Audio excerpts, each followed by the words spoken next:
Today, we're checking out a burger joint that's been making waves lately. Lots of people are saying it's a must-try, but we're here to see if it really stacks up against Manila's top burger spots. Is this the next big thing in burgers or just another passing trend? Stick around to find out.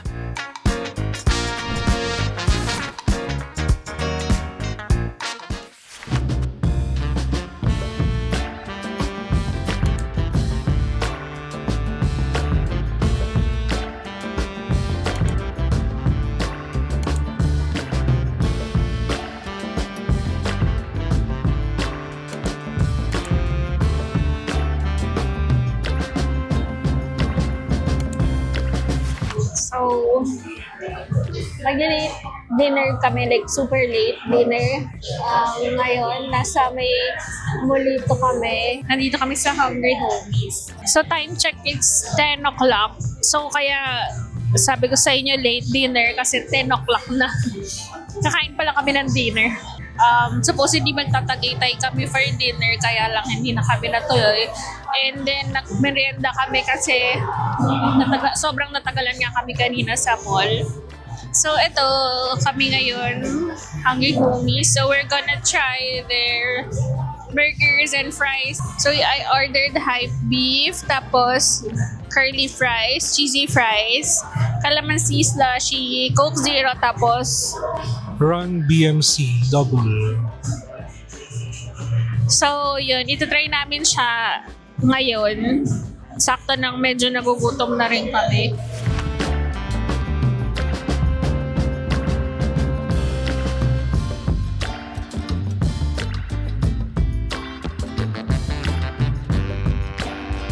So curly fries first. Yung dip niya, hindi ko alam kung ano. Ano nga ang dip nito? Parang sriracha.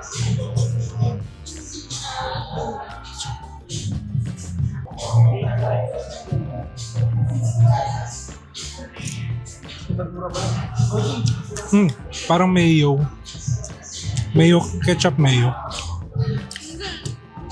Hindi siya katulad ng curly fries sa McDo. Hindi siya maalam. Hanapin ko yung yung sauce niya. Teka. Actually may may branch din siya sa Makati. Mas malapit yun actually sa amin. Kaso hindi ko alam kung may parking eh. Tsaka medyo mas maliit yung branch dun. So inano na lang namin din. Okay na din, nandito na lang kami. Ayun, hanap ko na barbecue mayo. So tama yung mayo part. Mali ka lang sa ketchup. Solid naman. Maasim yung amoy niya pero hindi siya maasim talaga sa taste.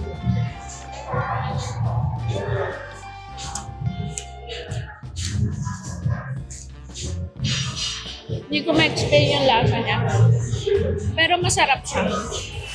Next yung cheesy fries. So, magtitinidor kami kasi medyo may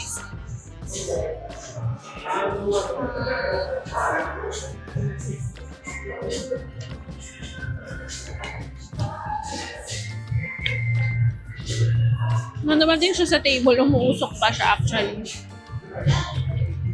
May cheese siya pero hindi siya masyadong lasang cheese. No? Kaya namin yung burger. Walang tayong pang. So in order ko Ron BMC. Tinatch siya. Sobrang kapal. So may bacon, double patty, pickles, mushroom. Tikman natin. Hindi ko lang kung paano kakagutin.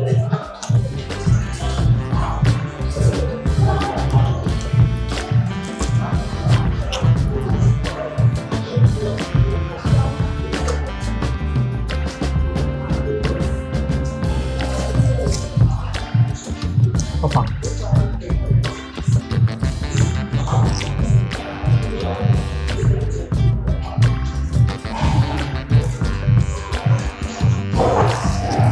bago siya mag-comment, bago siya ano nung burger niya, mag-review. Nakaka-addict tong sauce na to. Sa umpisa hindi mo siya masyadong mapapansin or hindi mo siya masyadong parang kailangan mo siya ulitin para magustuhan mo.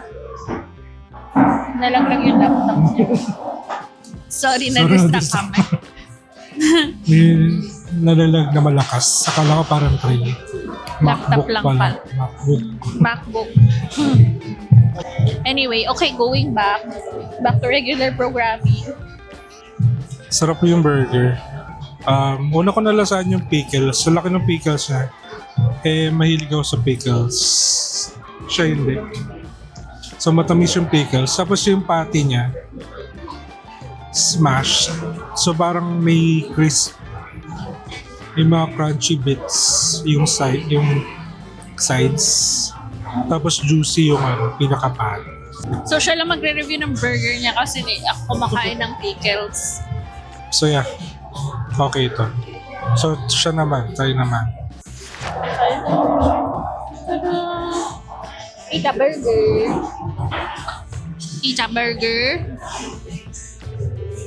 It's a meaty burger. See? Tomatoes, the patty, lettuce, everything there. Looks good.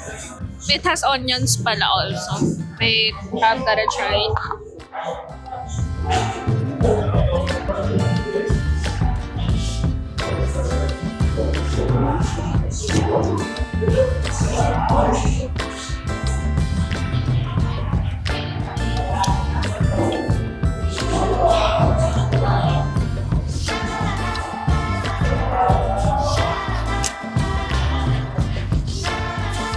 Ang may sikainin One pero more bite. masarap. Wait. What?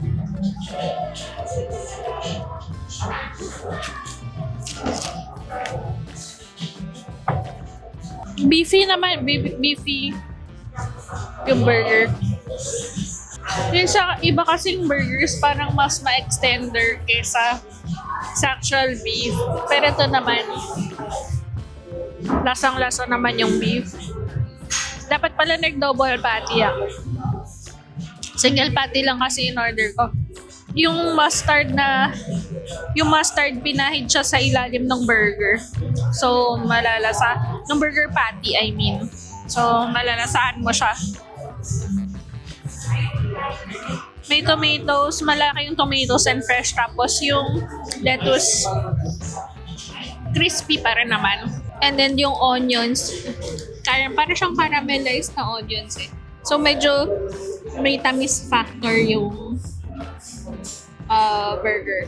And may cheese. May cheese. So, yep. Burger. See? Good burger.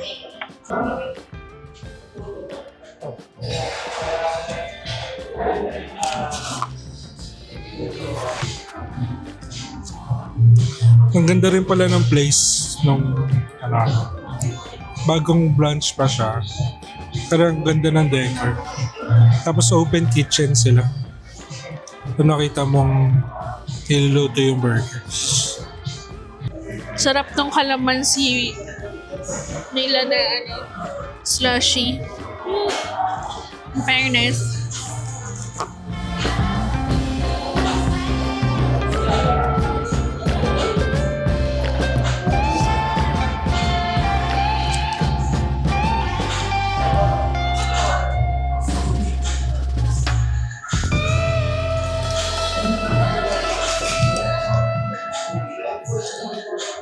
Story time lang muna habang kumakain kami.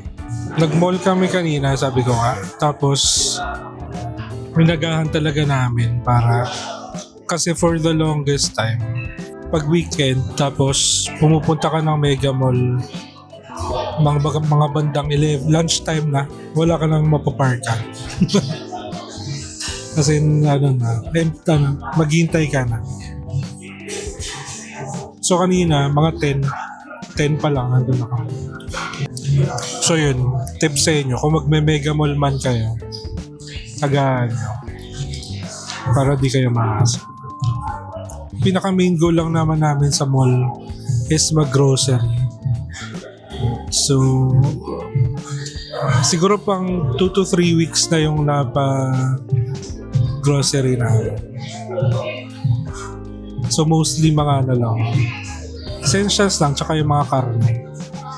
Madami na yung binibili namin para iluluto na lang for the next few weeks. Nagpamassage din pala kami kanina. Nagpunta kami, napadpad kami. Dahil magpapagupit kasi ako. Kaya naisipan ko, mag-coffee bean na lang kaya kami. Instead na magpagupit ako kasi tagal. Hindi pa lang tagal. Medyo matagal ulit. Kasi medyo matagal dun sa sa bench fix kasi marami din tao. So, doon napadaan kami sa atrium. Nakita namin may nuatay. So, sabi ko, pamassage na lang kaya tayo. So, nagpamassage kami. Sobrang sikip ng place. Parang wala ka ng space para mag-change. So parang nag-overlap na yung mga massage stations. Parang Kasi curtains curtain lang. dividers lang. Tapos tagal namin nakahiga na kami nun. Bago pumasok ng mga ng mga ate na massage therapist. So, tagal nila pumasok. Tapos pagpasok nila, parang sila din, kahit sila wala silang mapwestohan masyado dun sa area. Kasi sobrang singip nung mga talagang parang isang bed lang kasya yun. Tapos medyo awkward lang din kasi din curtain nga lang yung takip.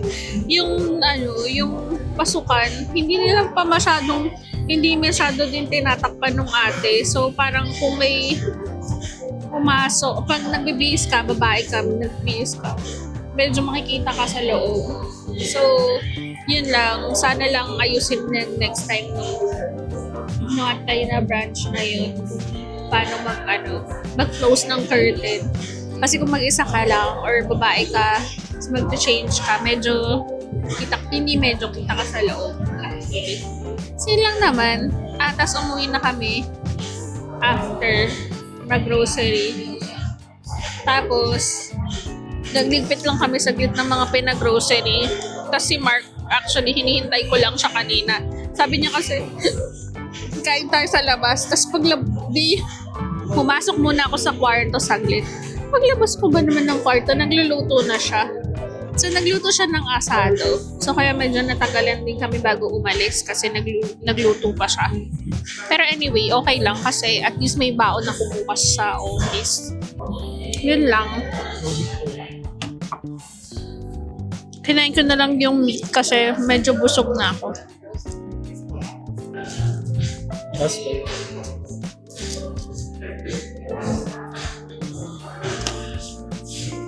Actually, personally, hindi ako masyado mahilig sa burger. I mean, sakto lang. So parang... Mocha is done.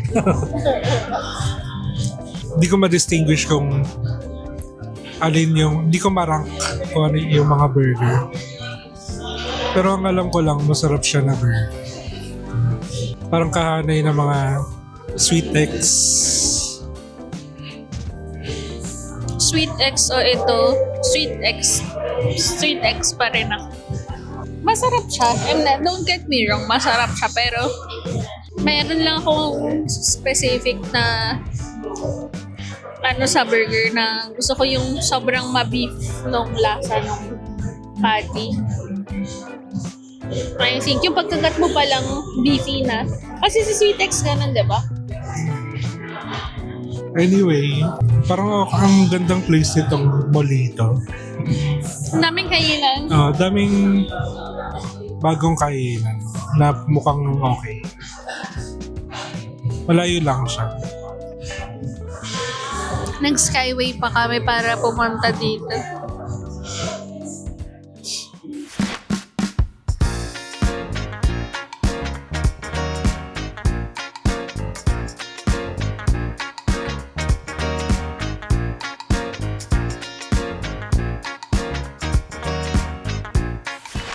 Bill review. Meal review. So yung Hive Beef Single is 300 pesos. Run BMC Double is 400 pesos. Curly Fries, it's 150 pesos. Cheesy Fries, 150 pesos. Calamansi Slushy is 150 pesos. Coke Zero is 80 pesos. So the total, including VAT and service charge, is 1339.80 na pesos. 1,339 pesos and 80 cents.